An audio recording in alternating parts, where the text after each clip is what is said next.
Kasi mayroong training sa empleyado. May training sa paghihirap. Meron din training sa pagyaman.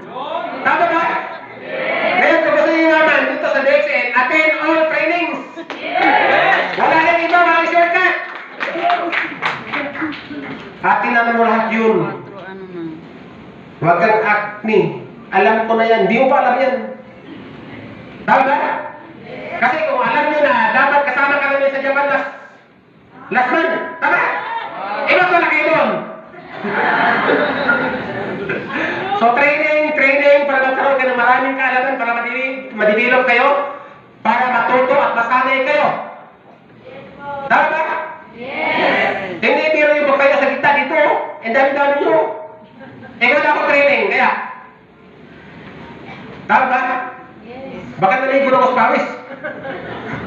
Tama ka rin? Tama. Bakit ako nagkaroon ng confidence? Kasi yung sa training. Oh.